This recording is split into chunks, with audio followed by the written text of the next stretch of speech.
Good morning. கொஞ்சம் வர ஆகல காணேன்.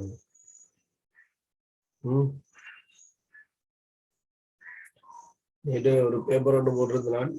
சாரி, என்னென்னு சொன்னால் லிங்கம் வந்து மாறி அனுப்பிட்டேன். உங்களோட லிங்கம் உங்களுக்கு போட்டுட்டேன். ஆனால் அதுல ஜெனரல் கெமிஸ்ட்ரியில இருந்து ஆர்கானிக் வரைக்கும் கேள்வி இருக்கு. நீங்க இன்ஆர்கானிக் வரை படிச்சுட்டீங்கல்ல, ஆர்கானிக்ல ஒரு 5-6 கேள்வி வந்து 20 கேள்வி செய்யக்கூடிய மாதிரி இருந்தது. சரி, நான் பெருந்தான் ஜோதிச்சன் மாறி போட்டேன், மற்ற பட்ஜெட்டே போட்டேன். அநேகமா இங்க வந்து ஆர்கானிக்கும் அநேகமா முடிகிறதால 2 பட்ஜெட் சேர்த்து தான் அந்த பேப்பர் இருந்தது. அப்ப நான் கவனிக்கல, நீங்கள் ஆர்கானிக் படிக்கல. சரி, ராத்திரி கொஞ்சம் கேள்வி போட்டிருந்தான். Fe2+க்கும் KMnO4க்குமான தாக்கம், அதே போல C2O4-க்கும் KMnO4க்குமான தாக்கம். இந்த 2 பரிசோதனைகளும் எங்களோட பாடத்திட்டத்துல இருக்கு. தனியா Fe2+க்கும் KMnO4க்கும் தாக்கம் போட்டு கேள்விகள் செய்திருக்கீர்கள். C2O4-க்கும் KMnO4க்கும் தாக்கம் போட்டு கேள்விகள் செய்திருக்கீர்கள். ஆனால் 2013 ஆண்டுல ஒரு ஸ்ட்ரக்சர் கேள்வி ஒன்று வந்திருக்கேன். என்னன்னு சொன்னால், FeC2O4 சொல்லப்படுகின்ற ஒரு சேர்வைக்கும் KMnO4க்குமான தாக்கம் என்றால், KMnO4ல இருக்கிற MnO4- Fe2+ஓட தாக்கம் சொல்லி ஒரு பரிசோதனை படிச்சிருக்கீங்க. அது C2O4-ஓட தாக்கம் பண்ணி இன்னொரு பரிசோதனை படிச்சிருக்கீங்க. இங்க FeC2O4ல இந்த 2 அயன்களுடனும் KMnO4 என்ன செய்யும் சொன்னால் தாக்கமடையக்கூடியதாக இருக்கும். இது கனவேருக்கு உண்மையில குழப்பத்தை ஏற்படுத்தும். காரணம், இந்த இருகூறு ஒட்சியேற்றப்பட ஒரு கூறு தாழ்த்தப்படுகிற தாக்கங்களை பெருசாக ஒருத்தரும் பார்த்திருக்க மாட்டீங்க. பொதுவா ஒரு கூறு ஒட்சியேற்றப்பட இன்னொரு கூறு தாழ்த்தப்படும் அறிவஞ்ச தாக்கத்தை ஜாபப்படுத்துங்க. நான் அநேகமா படிப்பிக்கிற இடத்துல இந்த கேள்வியை கொடுத்தால் ஒரு வீதமான ஆட்கள் கூட ஒரு பெட்லைன் செய்கிறது அரிதாக இருக்கிறது. அனுபவப்பட்ட பிறகு வரும் ஃபர்ஸ்ட் டைம் இந்த அறிவஞ்சான்பாடு பரிசோதனைகள் எல்லாம் முடிச்சா பிறகு இந்த FeC2O4க்கும் KMnO4க்கும் தாக்கத்தை ஜாபப்படுத்தி சொல்லி கேட்டால்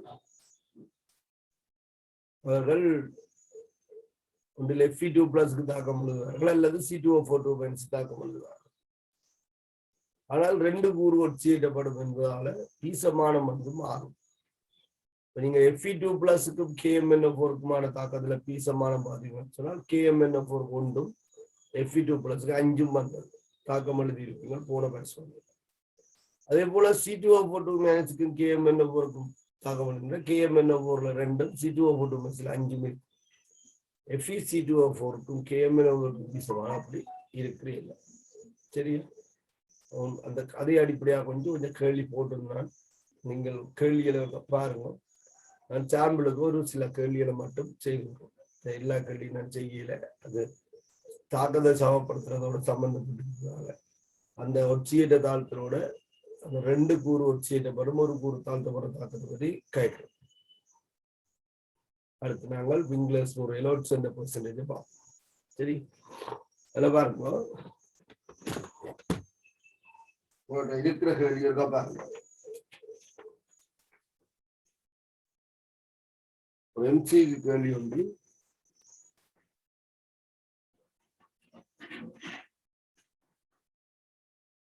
$38 இலக்கம் விடப்பட்டிருக்கும். எம்சிக்கு கேள்வி சில பேர் 10:30க்கு முன்னம் படுத்தால் தெரியாது. நான் கேள்வியை வாசிக்கிறேன், கேள்வியை நோட் பண்ணுங்க, எழுதாதார்கள். தரப்பட்ட FeC2O4 கரைசலின்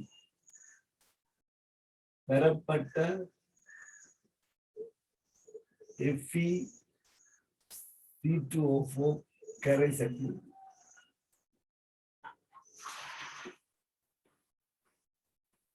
தரப்பட்ட FeC2O4 கரைசலில் 25 சென்டிமீட்டர் கனமானது 25 சென்டிமீட்டர் கனமானது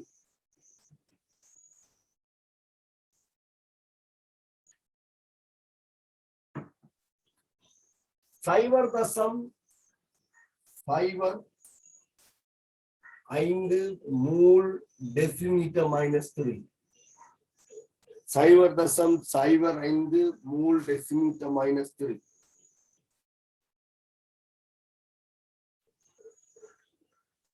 செறிவுள்ள 0.05 மூல் டெசிமீட்டர் -3 செறிவுள்ள அமிலமாக்கிய KMnO4 கரைசலினால் நியமிக்கப்பட்டது. அமிலமாக்கிய KMnO4 கரைசலினால் நியமிக்கப்பட்டது.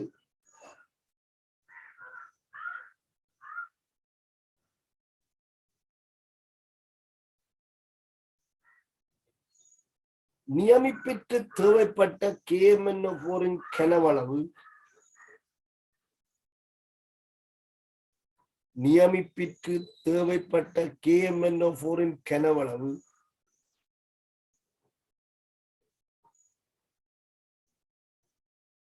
நியமிப்பிற்கு தேவைப்பட்ட KMnO4 கனவளவு 30 சென்டிமீட்டர் கனம் 30 சென்டிமீட்டர் கனம் எனில்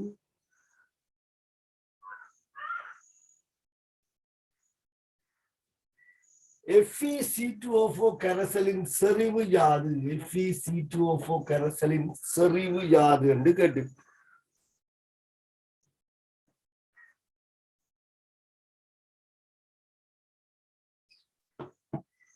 சரிதானே?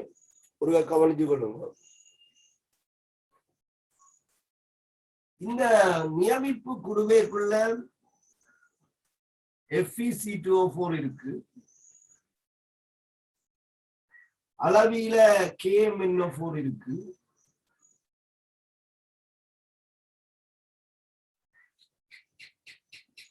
இதுக்குள்ள இருக்கிற FeC2O4 கனவளவு 25 சென்டிமீட்டர் கனம் என்று சொல்லப்பட்டு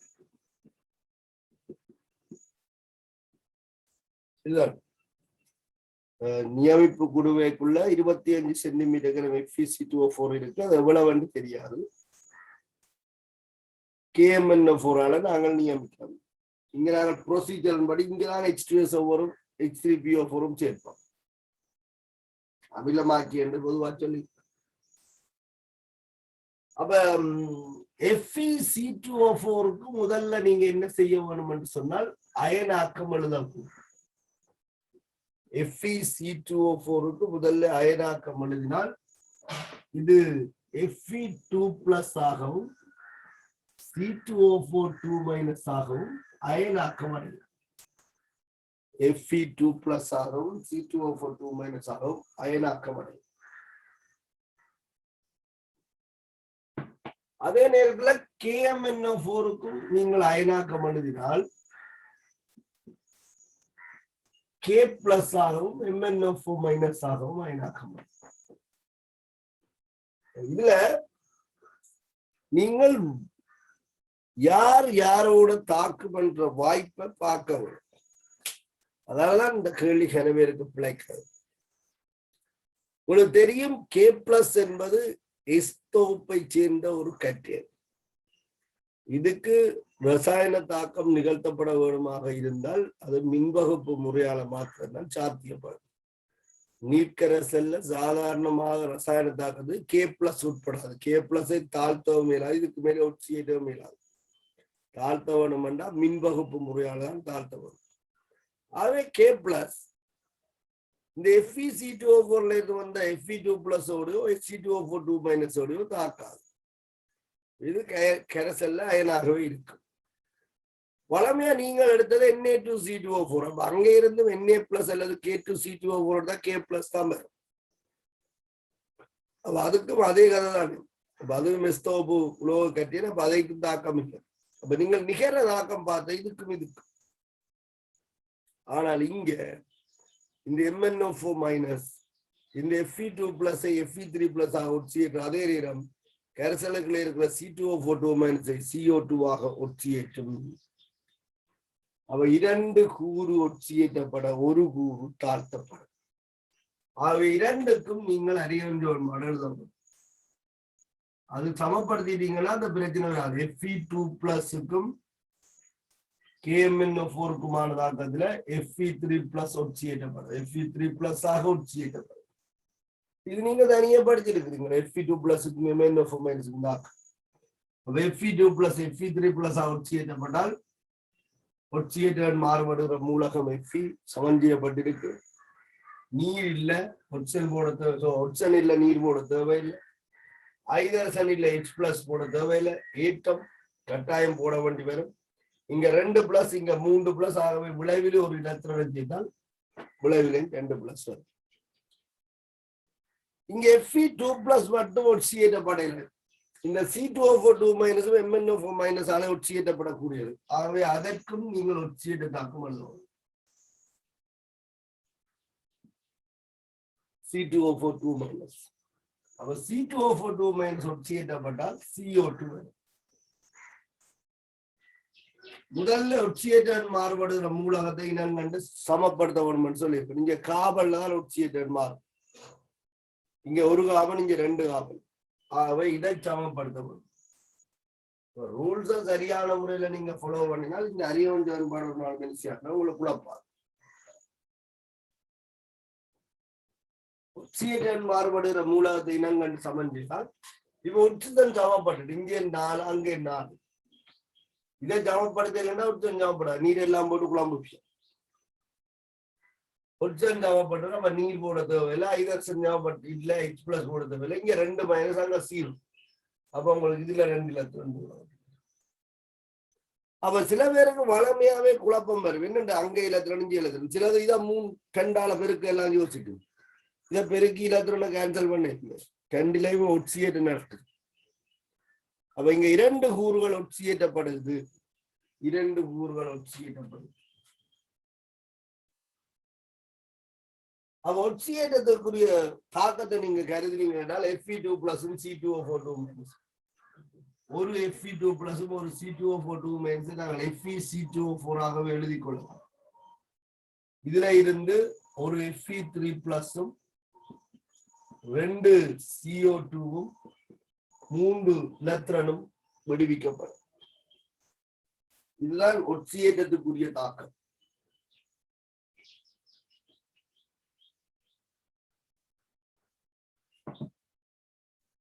Fe2+ ஒரு இலத்திரன் இழக்க, C2O4 2 இலத்திரன் இழக்க, இந்த சந்தர்ப்பத்தில் மொத்தம் 3 இலத்திரன் விடுவிக்கப்படும்.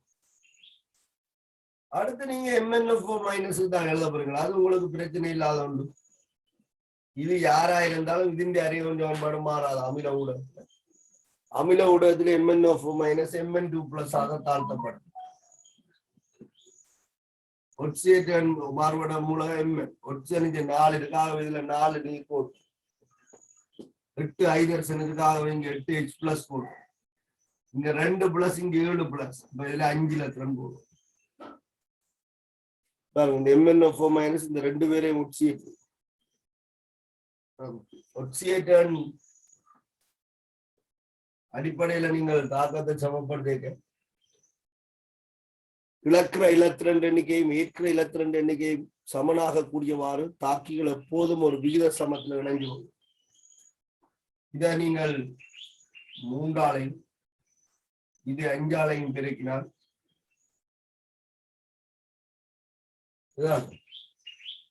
இலத்திரன் 15 பேர். ஆக FeC2O4 பீசமான 5 FeC2O4 ஆக 3 MnO4- 24 H+,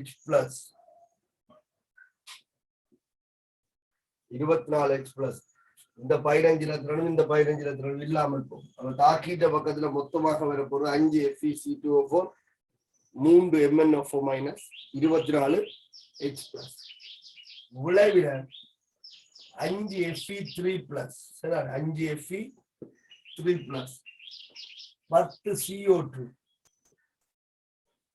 சக 3 Mn2 plus 3 Mn2 plus 12 H2O. சரியா? இதோட உங்களுக்கு பீசமானம் வந்துடும். நீங்கள் இந்த கேள்விக்கு கூடிய இந்த முழு சமன்பாட்டில எடுத்துக்கொள்ளலாம். உங்களுக்கு தேவைப்பட்ட KMnO4 கனவளவு 30 சென்டிமீட்டர் கனவன்னு சொல்லியிருக்கு. பயன்படுத்திய KMnO4 செறிவும் கனவளவும் தெரியும். ஆகவே இந்த KMnO4 மூல் காணுவீங்கள்.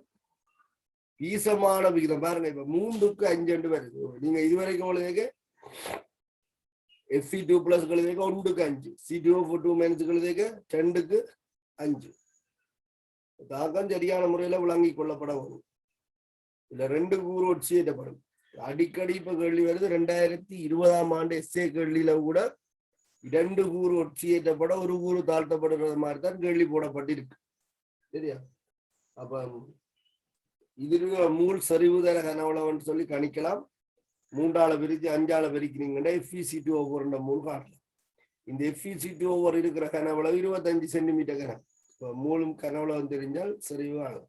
இதுல நீங்கள் விளங்க வேண்டிய விஷயம் என்னென்றால் தாக்கத்தை ஞாபகப்படுத்தலாம். சரியா? இந்த மாதிரி நிறைய கேள்விகள் இருக்கு. இதை நீங்கள் தாக்க சமன்பாடாக எழுத போறீங்கன்னு சொன்னால் எழுதலாம். இது ஏற்கனவே சேர்வையா தானே இருக்கு. 5 FeC2O4 இதுல 3 KMnO4 போடலாம். 3 MnO4 மைனஸ் பதிலாக 3 KMnO4 போடலாம். போட்டால் 3 K பிளஸ் மேலதிகமாக வரும். விளைவுல கொடுக்கும் 24 H பிளஸ் இருக்கிறதால நாங்கள் என்ன செய்யலாம், 12 H2SO4 கொடுக்கலாம். சரியா? 12 H2SO4 சொல்ல நான் தாக்கத்தை சமப்படுத்துறேன். பொதுவாக பரிசோதனையில H2SO4 தான் பயன்படுத்துறேன். அப்ப இதுல ஒரு 12 SO4 மைனஸ் வருது. இதுல 3 K பிளஸ் வருது மேலதிகமாக. இந்த முழுவயன் சமன்பாட்டுக்கு மேலதிகமாக நாங்கள் எழுதுறது இது. இதுல ஒரு 5 Fe3 பிளஸ் இருக்கு. கட்டியனை வன்னியனையும் சேர்த்தது நீங்க சொன்னால் Fe2SO4 thrice and 5 Fe3 plus இருக்கு. அப்ப இதுல நாங்க 5x10 எழுதினால் 5 வந்து Fe2 அல்ல. அப்ப 5x10 Fe2SO4 த்ரைஸ் என்றால் இந்த மாதிரி இருக்கு. இதுக்குள்ள இருக்கிற SO4 மைனஸ் 3 5 15 15 2 7.5. இதுக்குள்ள 7.5 SO4 மைனஸ் இருக்கு. ஏன் இந்த 3 K பிளஸ் வரும்? 3 K பிளஸ் வந்து K2SO4 எழுதப்படும். அவ 3 இருக்கிறதால 3x10 10 CO2 இருக்கு ஏற்கனவே. 3 Mn2 பிளஸ் SO4 மைனஸ் 1 சேர்ந்தால் 3 MnSO4 வரும். அதனால 12 நீர் இருக்கு. இதுதான் தாக்க சமன்பாடு. தாக்க சமன்பாடுல பீசமானம் பின்னத்துல இருக்கு. இதுல 12 SO4 மைனஸ் இருக்கு தாக்கில.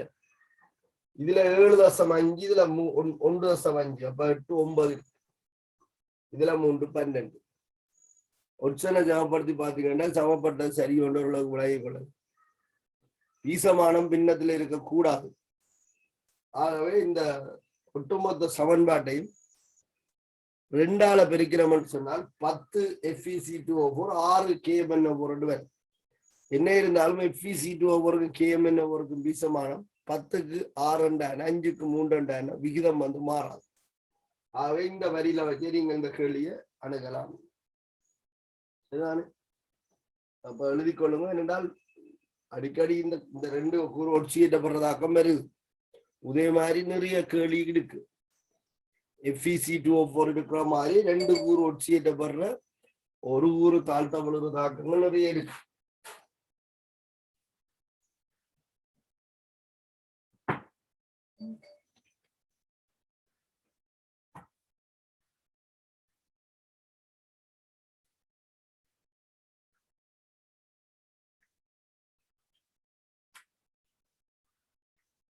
KMnO4 மூல் 0.05 தர 30 தர 10⁻3.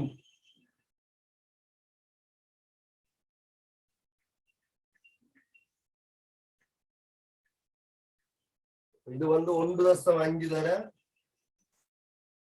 10⁻3 மூல் என்று வரும். 1.5 தர 10⁻3 மூல்.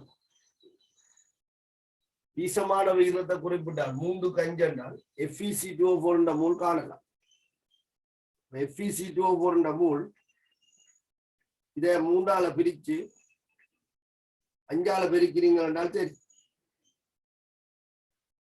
2.5 தர 10⁻3 மூல அமைதி.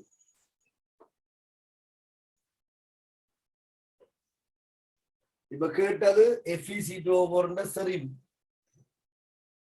செறிவு மூலின் கீழ் கனவளவு 2.5 தர 10⁻3 மூல், கனவளவு 25 தர 10⁻3 டெசிமீட்டர். 10⁻3 10⁻3 பட்டுப்பட்டால் 2.5 25 சைவர்சம் 1 மூல் decimetre minus 3. கேட்ட கேள்விக்கு கூட 0.1 மூல் டெசிமீட்டர் மைனஸ் 3. இது ஒரு MCQ கேள்வி. சரியா? ஒரு MCQல வந்த ஒரு கேள்விதான் இது. ஒரு எஸ்ஏல கேட்டா கூட தகும். ஏனென்று சொன்னால் இதுல இந்த ஸ்டெப்புக்கு எல்லாம் புள்ளி கொடுக்கலாம் என்று பார்க்க. இந்த ஒட்சியேற்றத்துக்கு புள்ளி கொடுக்கப்படும், இந்த தாழ்த்தலுக்கு புள்ளி கொடுக்கப்படும், இந்த முழுவன் சமன்பாட்டுக்கு புள்ளி கொடுக்கப்படும். தாக்க சமன்பாடு இதுண்ட மூல் காண்றது, ஈசமான தொடர்பு சொல்றது, இதுண்ட மூல் காண்றது, செறிவு காணிக்கிறது.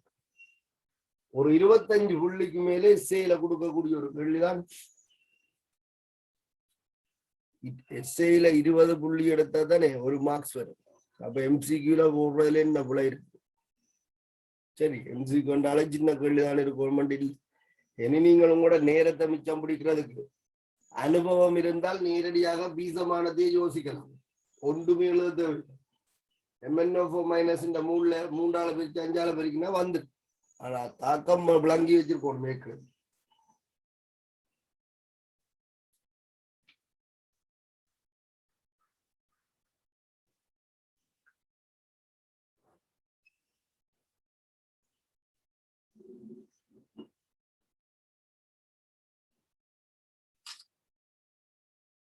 யாருக்காச்சும் விளங்கலைன்னு சொன்னால் செக் பண்ணி கொடுங்க. உங்க அது பிரச்சனை வருதுன்னு சொல்றேன்.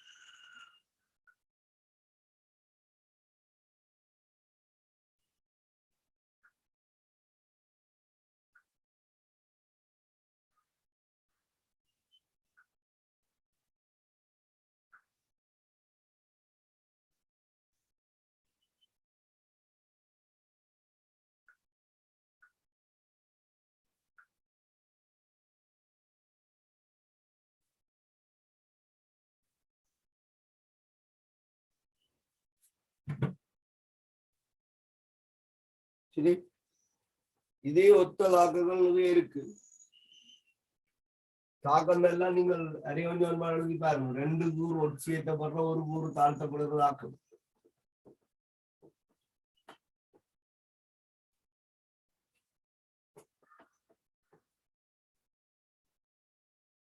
யாருக்காவது தாக்கம் சமப்படுத்த தெரியாமல் இருந்தால் தயவு செய்து விளங்க முயற்சி செய்யுங்க. நான் எத்தனையோ சந்தர்ப்பத்துல திருப்பி கதைச்சு கொண்டிருக்கேன். பாடம் விளங்கணும் என்றால் தாக்கம் சமப்படுத்த தெரியும். ஒட்சியேற்றம் தாழ்த்த தெரியாமல் இந்த 2 பிராக்டிகல்களையும் செய்யலாது. 2 பிராக்டிகல்களையும் ஒன்றானதுதான் 2013 எஸ்ஏ போட்டுக்கிறேன், ஸ்ட்ரக்சர் போட்டுக்கிறேன். அப்ப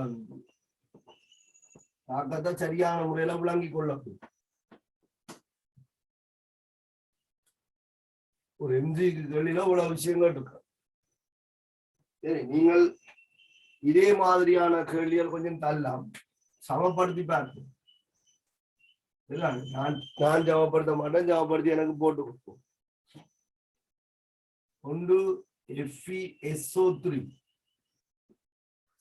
FeSO3 இதே ஒத்ததாக்கம் பீசமானம் கூட மாறாது. KMnO4 H2SO4 அறியவன் எழுதி பாருங்க. இதுல என்ன பீசமானம் வந்துச்சோ அதே மாதிரியே வரும்.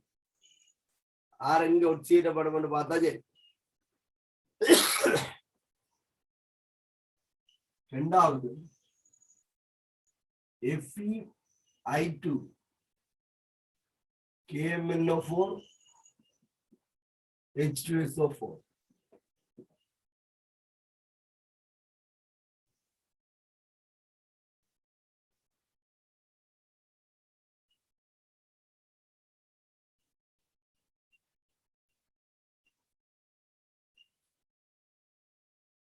சரி. FeI2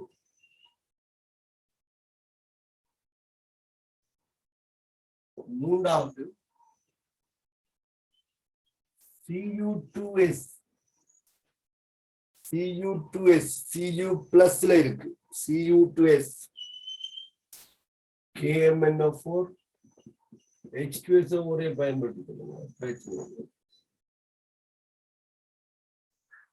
எங்கெல்லாம் ரெண்டு கூறும் ஒட்சியேற்றப்படும் Fe2 plus SO3 2 minus Fe2 plus I minus Cu plus S2 minus KMnO4 ஒட்சியேரியா தொழிற்படைக இவ எந்த ஸ்டேஜுக்கு வரும்னு பொதுவாக உங்களுக்கு தெரியும். ஏதாவது வில்லங்கமானால் சொல்லணும்.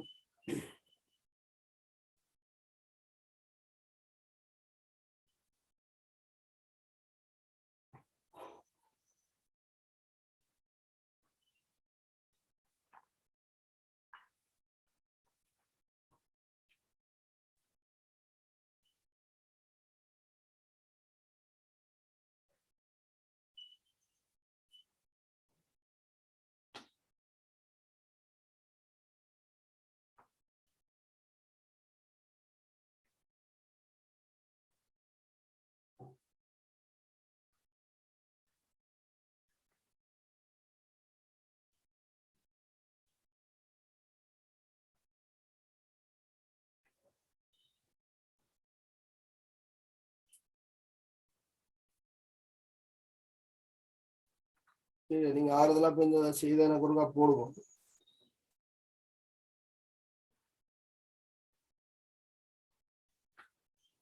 அடுத்த கேள்வி இதே கேள்விதான், நோட் பண்ணி கொள்ளுங்க.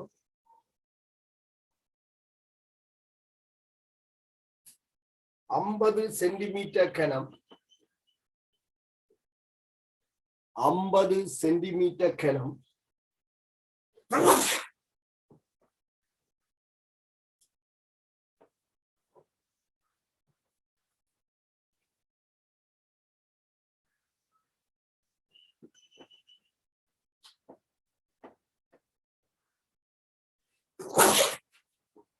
50 சென்டிமீட்டர் கனம் கனவளவுடைய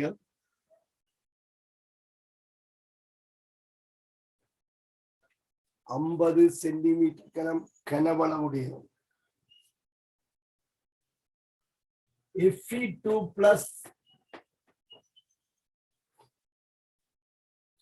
Fe2 plus அயன்களை கொண்ட Fe2 plus அயன்களை கொண்ட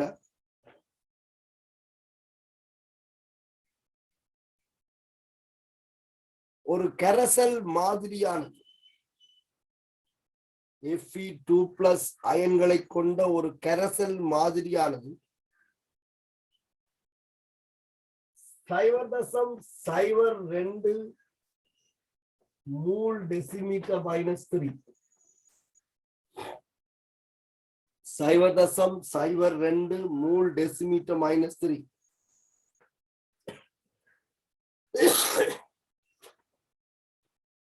அமில KMnO4 உடன் நியமிக்கப்பட்ட போது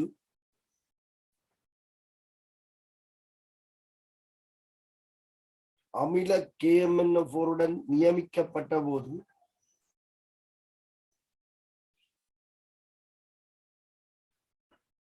அமில KMnO4 உடன் நியமிக்கப்பட்ட போது KMnO4 கரைசலின் KMnO4 கரைசலில் 30 சென்டிமீட்டர் கனம் தேவைப்பட்டது. 30 சென்டிமீட்டர் கனம் கரைசல் தேவைப்பட்டது.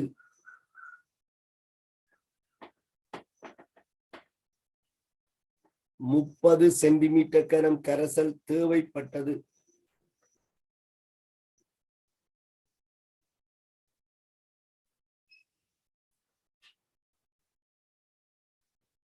சரியா? கேள்வி பாருங்க. 50 சென்டிமீட்டர் கனம் கனவளவுடைய Fe2+ அயன்களை கொண்ட ஒரு கரைசல் மாதிரியானது 0.02 மூல் டெசிமீட்டர் -3 அமில KMnO4 உடன்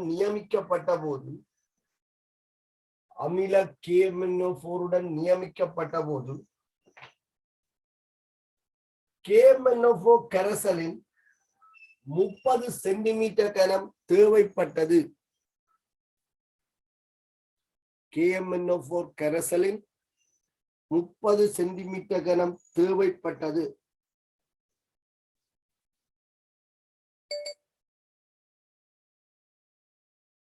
இதே நியமிப்பு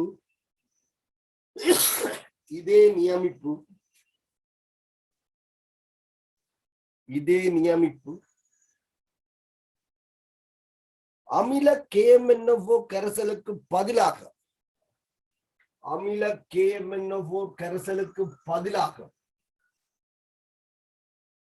0.02 மூல் டெசிமீட்டர் -3 0.02 மூல் டெசிமீட்டர் -3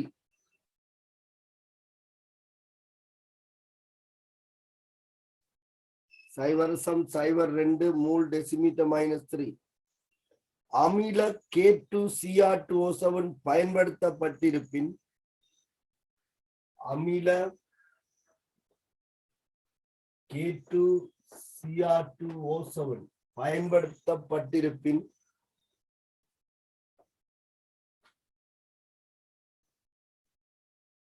K2Cr2O7 கரைசலின் கனவளவு யாது என்று கேட்டு. K2Cr2O7 கரைசலின் கனவளவு யாது? சென்டிமீட்டர் கணத்துல கேட்டிருக்கிறோம். இதெல்லாம் இந்த ஒப்சியேட்டர் தாள்களோட அடிப்படையாக உள்ள கேள்விகள்.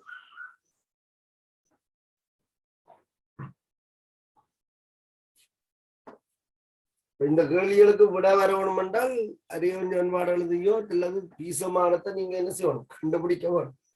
இது ஒரு MCQ கேள்வி. அப்ப அறிவஞ்சன்பாடுகளை தாக்கம் எழுதி விடிய காத்து கொண்டிருக்கிறதை விட பீசமானதை கண்டுபிடிச்சிட்டீங்கன்னா போதும். இந்த கேள்வியின் ஐடியா என்னன்னு பாருங்க. 50 சென்டிமீட்டர் கரைசல் இருக்கு, அதுண்ட மூல் தெரியாது. அந்த மூளை காண்றதுக்கு KMnO4 பயன்படுத்தி KMnO4 செறிவும் தேவைப்பட்ட கனவளவும் பரிசோதனையில் அளக்கப்பட்டிருக்கு. ஆகவே KMnO4 மூல் காணலாம். முதலாவது பரிசோதனையில KMnO4 மூல் தெரியும். வீசமான தொடர்பை பயன்படுத்தி 50 சென்டிமீட்டர் கனம் கரைசல்ல இருக்கிற Fe2+ மூல் அறியப்படும். இனி என்ன விளைச்சல்? இரண்டாவது பரிசோதனையை பார்க்கணும். இப்ப இரண்டாவது பரிசோதனையில Fe2+ மூல் தெரியும். ஏன்? அதான் KMnO4 பயன்படுத்தி அளந்திருக்கிறார். அவை சொல்லி நம்ம என்னன்னு சொன்னா, இந்த KMnO4 பயன்படுத்தாமல் நாங்கள் K2Cr2O7 இந்த பரிசோதனையில பயன்படுத்தி இருந்தால் K2Cr2O7 கனவளவு என்னவாக இருக்கும் கேட்கிறோம்.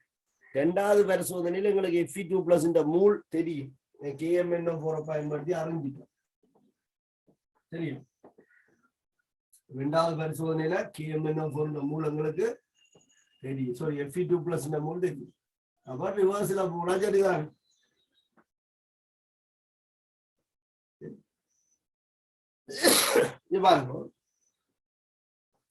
இந்த தாக்கம் ஒரு MCQ கேள்வியாக இருக்கிறதால நாங்கள் தாக்கத்தை சமப்படுத்துறதுக்கு நேரத்தை மினக்கெடுத்தினோம். முதலாவது பரிசோதனையில Fe2+ 50 சென்டிமீட்டர் கரைசலுக்குள்ள இருக்கிற Fe2+ KMnO4 ஆல Fe3+ ஆக செய்யப்படுது. அமில ஊடகம் என்பதால Mn2+ தாழ்த்தப்படுது. MnO4- Mn2+ ஆக தாழ்த்தப்படுது. இங்க ஒட்சியேற்றத்தின் போது இலத்திரன் இழக்கப்படும். இழக்கிற இலத்திரன் எண்ணிக்கை 2 ஒட்சியேற்றங்களுக்கு வித்தியாசம். இது 3 2, அப்ப வித்தியாசம் 1. Oxidation is loss. ஆகவே Fe2+ என்ன செய்யணும்னா ஒரு இலத்திரனை இழக்கும். இதுல MnO4- பிளஸ் இருந்து +2க்கு வருது. வித்தியாசம் 5 தாழ்த்தப்படுது. 7 இருந்து 2க்கு தாழ்த்தப்படுது. Reduction is gain. 5 இலத்திரனை ஏற்று. சரி,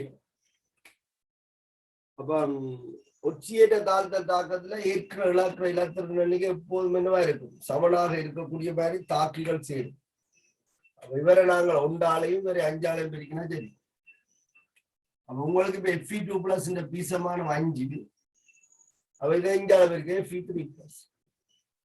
அப்ப KMnO4 Fe2+க்குமான தாக்கத்துல 5 Fe2+ 5 இலத்திரன்களாக ஒரு KMnO4 அந்த 5 இலத்திரனை வைக்கும். இதுதான் உங்களுக்கு இப்ப தேவையாகும். அங்கால மிச்சங்களை எல்லாம் சமப்படுத்தணும் அவசியம் இல்லை. அது என்னவாக இருந்தாலும் KMnO4 Fe2+க்குமான பீசமான உங்களுக்கு தேவை. நாங்கள் தாக்கத்தை சமப்படுத்த அடுத்து நீங்கள் சமப்படுத்த வேண்டிய ஒட்சிஜன். இங்கே இருக்கிற ஒட்சிஜன் எண்ணிக்கை எவ்வளவு? 4. ஆகவே நாங்கள் ஒட்சிஜனை சமப்படுத்துறது 4 நீரை போடும். ஐதரசனை சமப்படுத்த H+ போடணும். அங்க இருக்கிற ஐதரசன் 8, அப்ப இங்க 8 H+ போடும். இதுக்கு மேலதிகமாக இங்க ஒரு K இருக்கு. அப்ப அந்த K+ விளைவுல கொடுக்கும். ஏற்றத்தின்படி சமப்படுத்தப்பட்டிருக்கும். இனி நீங்க அமிலம் யாருன்றதை பொறுத்து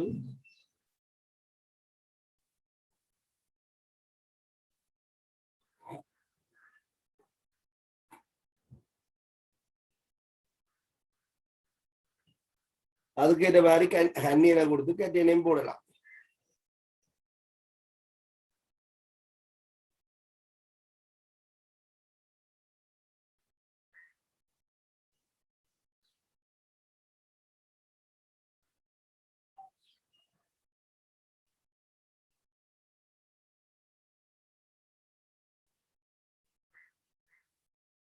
சரியா? இதுல நீங்க HCl பயன்படுத்தினீங்கன்னா 8 HCl போடுவீர்கள். அதனால Cl- 8 வரும். இதுக்கு FeCl3, அப்ப 5 FeCl3 அதுக்கு மாதிரி போடுவீங்க. இதுவும் ஏதோ ஒரு சேர்வா தானே இருக்கும். அப்ப இப்ப எங்களுக்கு இதே போதும். அயன் சமன்பாடு தான். இதுண்ட மூலங்களுக்கு தெரியாது. ஆனால் KMnO4 மூல் பயன்படுத்தப்பட்ட KMnO4 மூல் காண்பதற்கு அதன் செறிவும் தேவைப்பட்ட கனவளவும் தரப்பட்டிருக்கு.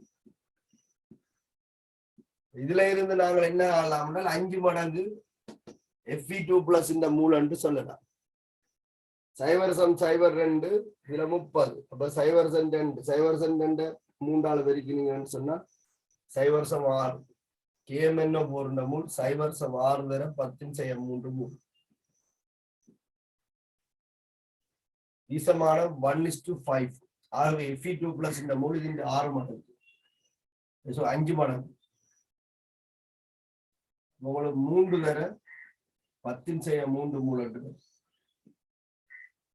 கரைசலுக்குள்ள இருக்கிற Fe2+ இந்த மூல் உங்களுக்கு தெரியும். 50 சென்டிமீட்டர் கரைசலுக்குள்ள எவ்வளவு Fe2+ இருக்குன்ற தகவல் உங்களுக்கு இப்ப தெரியும். Fe2+ இந்த மூல் முதலாவது பரிசோதனையில அறியப்பட்டிருக்கு. இப்ப என்ன கேட்கிறோம்? இந்த 50 சென்டிமீட்டர் Fe2+ நியமிப்பதற்கு KMnO4 பயன்படுத்தாமல் 0.02 K2Cr2 பயன்படுத்தப்பட்டால் தாக்கத்தின் முடிவு புள்ளியில கனவளவு என்னது? K2Cr2 கனவளவு என்ன? இந்த கேள்விக்கு விட எடுக்க தெரியும். அடுத்த கேள்விக்கு விட எடுக்க தெரியும். அடுத்தது என்ன வேணும்? அப்ப இப்ப நீங்க Fe3+க்கும் K2Cr2 தாக்கம் பார்க்கணும். அப்ப Fe2+ என்ன செய்யும்? Fe3+ ஆக ஒட்சியேற்றப்படும். K2Cr2O7 Cr3+ ஆக தாழ்த்தப்படும். ஒட்சியேற்றம் மாறுபடுகிற மூலத்தை இனங்கண்டு என்ன செய்யணும்? முதல்ல சமப்படுத்தப்படும். Fe2+ ஒட்சியேற்றப்பட்டால் Fe3+ ஆகும். அப்போ ஒரு இலத்திரனை இது விளக்கும். இங்க ஒரு குரோமியம் 3 இலத்திரனை ஏற்கும். 2 குரோமியம் சேர்ந்து 6 இலத்திரனை ஏற்கும். ஆகவே இதே 6 ஆலையும் இது ஒன்றாலையும் பிரிக்கினா போதுமானது. சரி, அப்ப Fe2+க்கும் K2Cr2O7க்கும் வீசமான 6 கொண்டு இவங்களுக்கு என்ன தெரியும்? Fe2+ இந்த மூல் தெரியும். Fe2+ இந்த மூல் 3.0 மூல் என்றால் இது இந்த 6ல் ஒரு பங்கு K2Cr2O7ஆக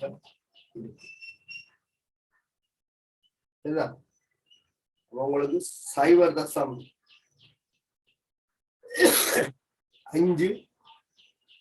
10⁻³ மூலாக K2Cr2O7 இந்த மூல் இந்த கரிசலால் நியமிக்கிறதுக்கான K2Cr2O7 மூல் 0.5 10⁻³ என்ன கேட்டது? இந்த K2Cr2O7 கனவளவு சென்டிமீட்டர்ல கேட்டது. ஒரு ஆள்கிட்ட மூல் எரிஞ்சா என்சமன் சிவில மூல் தெரியும். கனவளவு தெரிஞ்சா சரிவான சரிவு தெரிஞ்சா கனவளவு. இவருடைய மூல் 0.5 10⁻³ மூல். கனவு சரிவு தெரியாது, தெரியும் 0.02 அளவோட போடுவோம் மூல் டெசிமீட்டர் -3. அப்ப கனவளவு உங்களுக்கு டெசிமீட்டர் கணத்துல வரும். நான் சென்டிமீட்டர் கனவு விஏ கருதினால் 10⁻³ போட்டு டெசிமீட்டர் கனவை மாற்றுவேன். இந்த 10⁻³ இந்த 10⁻³ மட்டும் சரிதான். 50/10 வரும். அப்ப 25 சென்டிமீட்டர் கனவு கூட உங்களுக்கு கேள்வியே பாருங்க. கேள்வி இது ஒரு பாசிட்டிவ்ல வந்த கேள்விதான். 0.5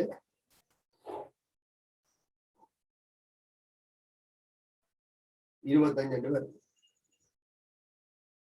25 சென்டிமீட்டர் கணக்கு உங்களுக்கு Fe2+ K2Cr2O7 கனவளவு தேவையான K2Cr2O7 கனவளவு 25 சென்டிமீட்டர்.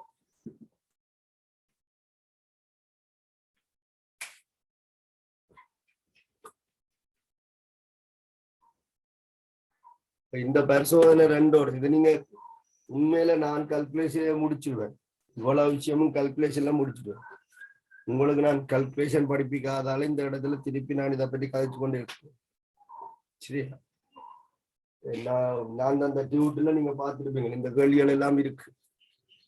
கல்குலேஷன்ல சீட் அந்த ஆழ்த்தல வச்சு எல்லா நியமிப்பண்ட பேர்ல படிக்காட்டாலும் வீசமான தொடர்பை பயன்படுத்தி எல்லா கேள்வியும் விடையெடுக்கக்கூடிய அளவுக்கு ஆக்கள் பார்த்திருக்கும்.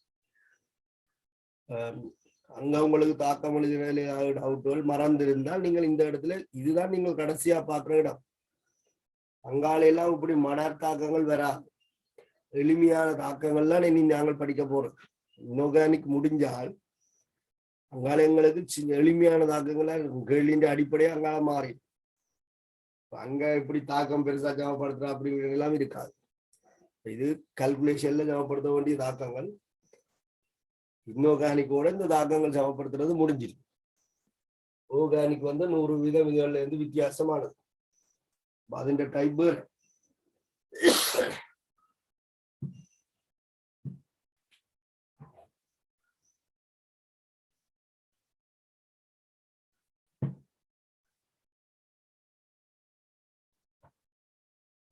விளங்காதாக்கள் சொன்னீங்கன்னா நான் ஏதாவது விளங்கப்படுத்த விளங்காத பக்கத்துல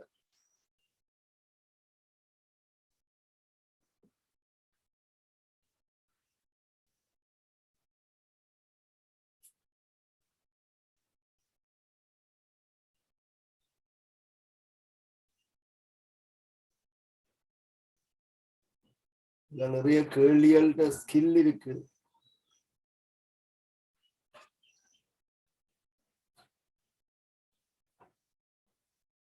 நான் போட்ட கேள்விகளை நீங்கள் செய்து கொள்ளுங்க, நான் அதை செய்து விட மாட்டேன். அதுக்காகத்தான் இந்த கேள்விகளை செய்கிறேன். இந்த கேள்வி ஐடியாக்களை பயன்படுத்தி நீங்க அந்த கேள்விகளை செய்யலாம்.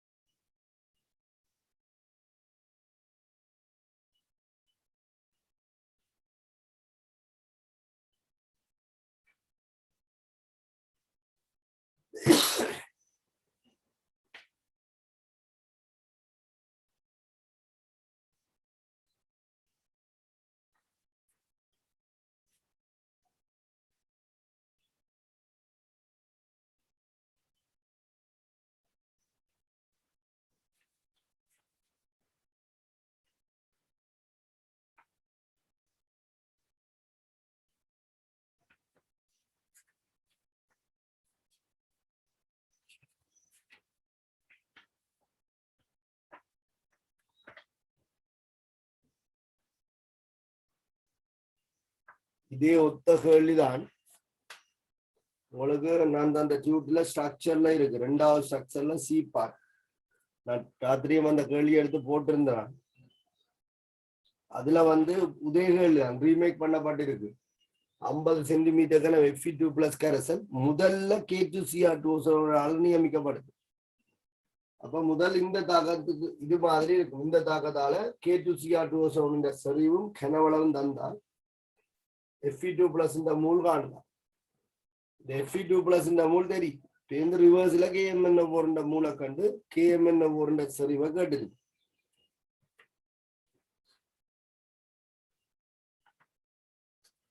அதை நீங்க பார்த்து செய்து கொள்ளும்.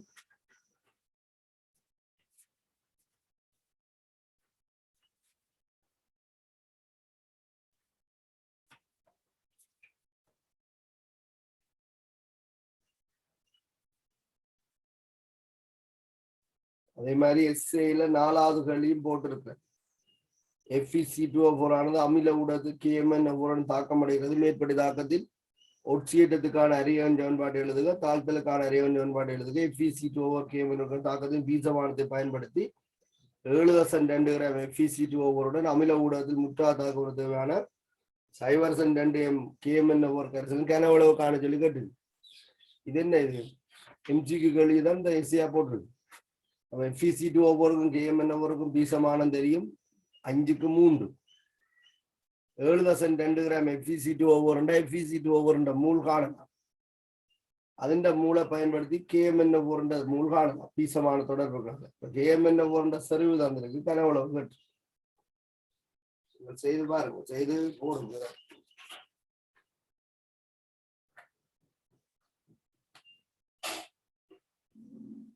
உங்களால 11வது கேள்வியும் அதே ஒத்த கேள்விதான். இதெல்லாம் நான் உங்களுக்கு கல்குலேஷன் சூட்ல தந்தது. இதுவரைக்கும் நாங்கள் படித்த அந்த நாலேஜை பயன்படுத்தி நீங்க இந்த கேள்விகள் செய்யலாம். சரியா?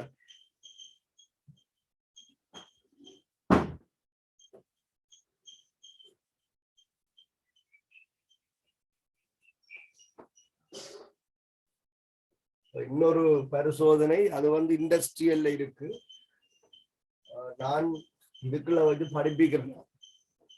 ஏனென்று சொன்னால் இந்த நியமிப்பு தொடர்பான ஒரு அறிவு இனி வரும் பாடங்களுக்கு எங்களுக்கு தேவை. தாக்க இயக்கவியலா இருக்கலாம், அங்கால வர பங்கீட்டு குணங்களா இருக்கலாம், ரசாயன சமநிலையா இருக்கலாம். இதுகளுக்கெல்லாம் உங்களுக்கு இந்த நியமிப்பு தேவை. அதனால நான் இதுக்குள்ள படிப்பிக்க போறேன். இந்த 2 பரிசோதனை தான் இந்த இடத்துல குறிப்பிடப்பட்டிருக்கு.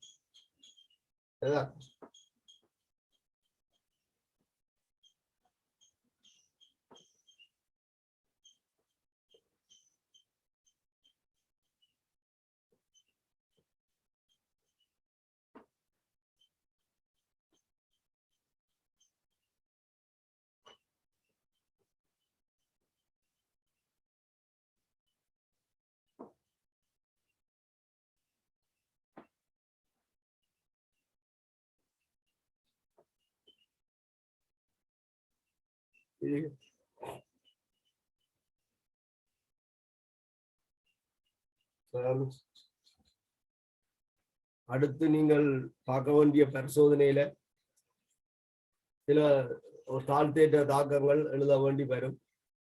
அந்த தாக்கங்களை நான் உங்களுக்கு சொல்றேன், நீங்கள் நோட் பண்ணி வச்சுக்கொள்ளுங்க. முதலும் உங்களுக்கு தந்திருப்பேன் நினைக்கிறேன். அடுத்த பரிசோதனைக்கு நீங்கள் இந்த தாக்கங்கள் சமப்படுத்த தெரிஞ்சிருக்க உண்டு. யாருக்குமா இருக்குமான தாக்கம் சொன்னால் MnOH twice-க்கும் MnOH twice-க்கும் O2-க்குமான தாக்கம். இதுல MnO2 வரும். இந்த தாக்கம் நீங்கள் பீசமான ரீதியில சமப்படுத்த தெரிஞ்சிருக்க வேணும். அடுத்தது MnO2-க்கும் KI-க்குமான தாக்கம் அமில ஊடகம். இவர்கள் கவனிங்க, சரி H2SO4-ம் I-I2 ஆக அமில ஊடகத்துல MnO2-ம் I-I2 ஆக Mn2+ ஆக தாழ்த்தப்படும். இதுல MnO2-ம் இருக்கு, சரி H2SO4-ம் இருக்கு.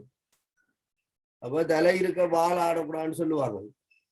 ரெண்டும் ஆடலாம், பிரச்சனை இல்லை. வாழும் ஆடலாம், தலையும் ஆடலாம். ஆனா தலை இருக்க வால் ஆடக்கூடாதுன்றது அதான்.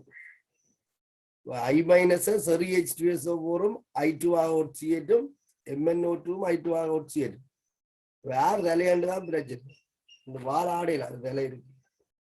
யார் தலை வலிமை கூடினவர் தலையா இருப்பார். செறிந்த H2SO4 ஒட்சியேற்ற ஆற்றலை விட MnO2-க்கு அமில ஊடகத்தில் ஒட்சியேற்றுகின்ற ஆற்றல் உயர்வு. ஆகவே இந்த சந்தர்ப்பத்துல சரி H2SO4 இதுல பயன்படுத்தப்பட்டாலும் இந்த சரி H2SO4 ஒட்சியேற்றத்துக்கோ தாழ்த்தலுக்கோ உட்படாது. வெறுமன அமிலமாக மட்டும் இருக்கு. தலை MnO2 அதுதான் I-I2 ஆட்சியேற்றி Mn2+ ஆக தாழ்த்தப்படும். இப்ப MnO2 இல்லையே, சரி H2SO தான் வாழாடுது. அந்த I- அதை ஒட்சியேற்று உங்களுக்கு இதுல தாக்க போறது Mn2+ I-I2 ஆக இந்த தாக்கம் நீங்கள் சமப்படுத்தணும். அடுத்தது I2-க்கும் Na2H2O3-க்குமான தாக்கம். I2 I- ஆக தாழ்த்தப்படும். Na2H2O4 Na2S4O6 ஆக ஒட்சியேற்றப்படும். இந்த மூன்று தாக்கம் ஈசமான ரீதியில சமப்படுத்த தெரிஞ்சிருக்கணும். அடுத்த பிராக்டிகல் சரிதானே, நீரில இருக்கிற ஒட்சிஜன் அளவு துணிகிறது தான் அடுத்த பிராக்டிகல். ஆக இந்த அளவு தாக்கங்களையும் அடிப்படையாக கொண்டுதான் நீரில இருக்கிற ஒட்சிஜன் அளவு நாங்கள் துணிவோம். இதன் மூலம் நீரின் தரத்தை இவங்களால் அளவிடக்கூடியதா இருக்கும். பயாலஜிக்காரர்கள் தெரியும், BOD அப்படின்னு சொல்லி ஒன்று கணிக்கிறதுக்கு நீரில இருக்கிற ஒட்சிஜன் அளவு அறியப்பட வேண்டும். அப்ப அதுக்கு நாங்கள் இந்த விங்லர்ஸ் முறை என்று சொல்லப்படுகின்ற ஒரு முறையை பயன்படுத்தி இந்த தாக்கங்களுக்கு ஊடாக O2 மூலம் கணித்துக் கொள்வோம். சரியா? ஓகே. அடுத்த வகுப்பு நாங்கள் அந்த விஷயத்தை பற்றி பார்க்கலாம். நான் போட்ட கேள்விகளை நீங்கள் செய்து பாருங்க, விடையும் போடுங்க. நான் 7 மண்டா விடையை செக் பண்றேன். சரியா?